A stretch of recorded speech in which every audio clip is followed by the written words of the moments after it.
Mark Twain once told us that there are lies, damnable lies, and statistics. And Hank Brennan proves that point up today in court quite well.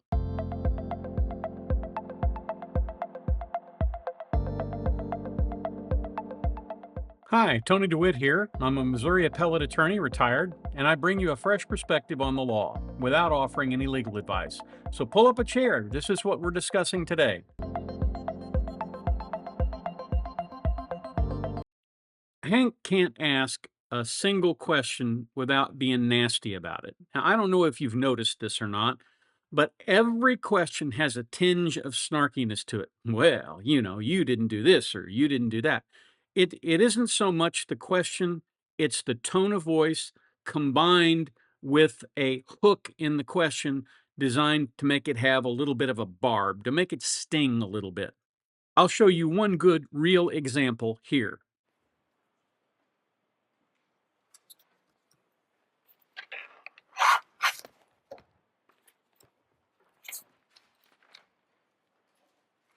May I, Your Honor? Yes. Good morning, Doctor. Good morning. Doctor, did you have a chance to speak to anybody from the defense this weekend? Not over the weekend, no. After you left here Friday? On Friday, I let them know that I was returning back home, and then I let them know last night that I had arrived, yes. Did you receive any new information or have any conversation before you came in today? No. Now, when we asked you about weight last week, you did not go into any calculations about the difference between the standard arm, 11.86, and the 9.38, did you? I don't believe we did, no. In fact, when you testified last week, at the end of the day, you were asked questions by Attorney Jackson about the weight of that arm, correct? Yes. And when you were asked about the weight of the arm, Attorney Jackson asked you if you were asked a lot of questions about the difference in the weight of the arm, about 11.8 pounds statistically as it relates to Mr. O'Keefe versus 9.4 pounds. Remember him asking you about that? Yes. And you were asked whether you were aware whether anybody had measured the weight of John O'Keefe's right arm. And you responded, I'm not aware of that, no. Remember that testimony? Yes. And then you were asked, when you asked questions about whether or not his arm was 11.8 pounds, are you aware of anybody ever just weighing just his arm? And you said no. Correct. And finally, you were asked, what is that based on, 11.8? Where did that come from? Remember what you said? Yes. I don't know. Remember you answered Attorney Jackson and you said, I don't know where that came from. Right, referring to, I don't know what source you pulled that 11.8 from. Uh-huh. And so you were suggesting that that is just a number pulled out of thin air, right? System. Was that a surprising estimate, 11.8 to you? I don't know that it was surprising. I don't know what your source is for it. Well, when you engage in accident reconstruction, you never just take somebody's limb and sever it and throw it on a scale, do you? I'm not usually doing that part of the analysis, no. So when you're relying on body weight and different parts of the body, there is strong statistical studies that give you a guide, isn't there? I would agree with that, yes. Well, the numbers just aren't in thin air. If you're doing a study and you have to figure out damage to an arm or a foot or a leg, and you have to come to an estimated value or weight, you have to get that information from somewhere, don't you? I would agree, yes. Like, you can make it up out of thin air. You have to find a resource, a reliable, vetted resource. True? I would agree. And that's what you do. In some instances, yes. Well, in this case, you chose an arm that was 9.38 pounds. Where did you get the support that the 216-pound, 6'1" man would have an arm that weighs 9.38 pounds? Where did you get that from? Well, it's conservative from the standpoint, if you think about one of the equations we talked about last week, force is equal to mass times acceleration. So if we take the acceleration data from our test and we multiply it by a lighter mass, the 9.38 pounds, it's less force to the arm. So now if you want to increase the mass of the arm, you're now talking about a greater net force to the arm. So it's conservative from a force perspective. Put aside your story about the force perspective. My specific question is, So it's sustained. Ask the question again. I'll ask you again, Doctor. Tell us where you got the 9.38 pound value from when considering a 6'1", 216-pound man. Where did you get that from so you could be statistically accurate?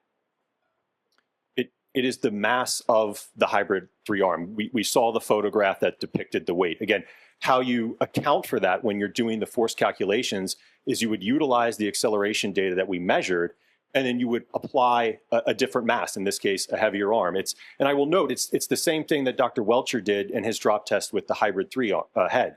He ultimately measured the acceleration of the head, and then to calculate the force, he adjusted the mass of according to Mr. John O'Keefe's mass of his head.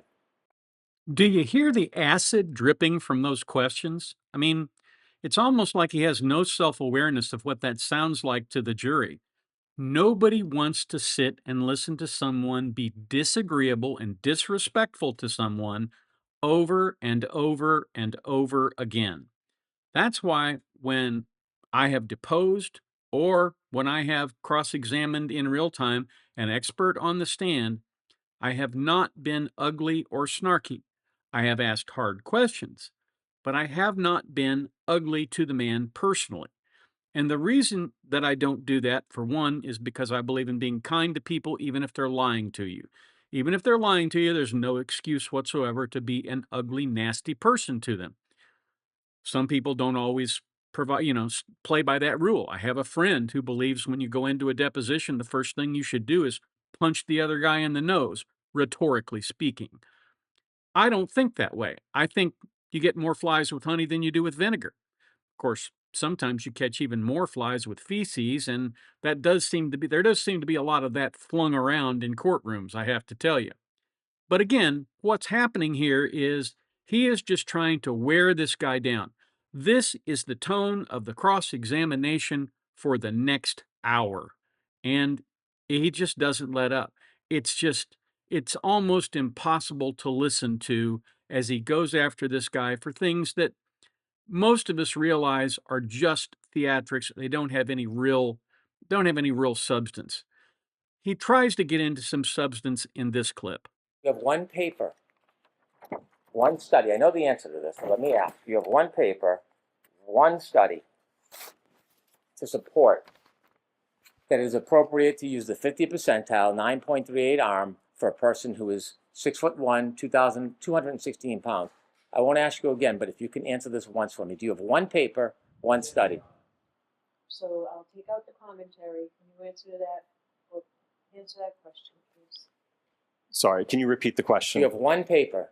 Give me a name, an author. One paper, one study that supports using a 9.38 arm, 50th percentile, when you're doing a crash test for somebody who's in the 95th percentile who weighs 216 pounds and is 6'1". One paper, sir. I don't have a paper because Dr. Rentschler is addressing the forces and the injuries to the arm. You talked about, however, would you come up with the number 11.8? Like it was something that is curious or foreign to you, right? Sustained. Are you confused how the number 11.8 would come up? I'm not confused. I don't know your source for it. When you do studies, would you agree that the head has a similar weight to the arm and that the weight of an arm would be about 5.48% of a person's body weight? I'm sure that there's various studies out there that talk about that. Could be one particular study. Well, let's talk about one study. What do you think? You're the engineer, you're the expert. When you're weighing an arm by percent, what is the percent of the arm of the total body weight? I don't know as I sit here today off the top of my head, no. I'm sorry? I don't know as I sit here today off the top of my head. Well, if you don't know the percent of body weight of the arm compared to the whole body, how would you ever come up with a number for the arm? Well, from the work that I've done with Dr. Rentschler in this case, dating back to last year, it's my understanding that his calculation for the arm was approximately 11 pounds. So you're relying on somebody else's study? You're doing an independent assessment of the evidence, and you're relying on other people's math? Is that what you're telling us? I don't agree with that because, as I've mentioned numerous times, Dr. Rentschler and I worked as a team on this case. You can't separate the reconstruction part from the biomechanical part. It's an integral part that works together on it. Here's the problem with Brennan's approach. He is using statistical values to calculate what he believes the weight of the arm should be. He clearly believes that the weight of the arm should be 11 pounds. And the dummy, which is the item that they actually used, the measurement of that weight is what they used in their calculations because that's the weight they used. You don't suddenly just substitute a different weight for the weight that went into the measurements. You can't figure that out because it essentially, if you're off even by 1%, it skews all of the other variables and it makes a big mess. And as Brennan has already learned, if he paid any attention to the redirect, the change in mass doesn't matter in the force calculation, at least not in a material way. But here is an even more important reason why you should never use statistics in this manner. In other words, 5.7% of body weight according to scientists. Well, you don't know who the scientists are. You don't know what the study is. You don't know who published it. You don't know if it was peer reviewed. And you can find pretty much anything on the internet to support your ridiculous assumptions if you want to make ridiculous assumptions. So the gold standard would be to use the weight of the arm, which you can calculate if you weigh the arm. And clearly, if the man is dead, there'd be a way to get him into a position where you could weigh just his arm. They didn't do that, again, because the state didn't think it was necessary. But the major reason here is statistics are descriptive, they are not predictive. So to demonstrate that, let me take two basic statistical tools. The first one is the mean. You've probably heard it referred to as the average. In fact, that's one of the things that Brennan said, the average weight. The average weight. He kept going back to the average. Well, that tells us the center point of a group of numbers. For example, if we measure 1,000 people's arms and we found the average weight weighs 5.6% of their total weight, that's the mean. That's the average. The second statistical tool that is relevant here is the standard deviation. This tells us how spread out those numbers are. If most people's arm weights are close to 5.6%, the standard deviation is small. And if there's a lot of variation, because there are a lot of people in the population, some really light arms, some really light arms, some really heavy ones, the standard deviation is larger. Well, we don't have an access to this study. It doesn't tell us what the standard deviation is. And because of that, we don't know where John O'Keefe's arm would fit in. We don't really know whether he's exceptionally muscular, whether he's thin, whether he's wiry. People can be different body types, different body masses, and still have less than 5.6% of their body weight combined in an arm. We also don't know for sure whether he is right-handed or left-handed, and that sometimes makes a difference. I can tell you my right hand, my right arm, is a lot heavier than my left arm because it has more muscle mass. When you graph all of this out, the mean and the standard deviation, it forms what's called the bell curve, otherwise known as the normal distribution curve. And most people are near the middle, around 5.6%. But here's the key thing. The bell curve describes the population as a whole, not one person. Let's say someone says to you, a human arm weighs 5.6% of your body weight.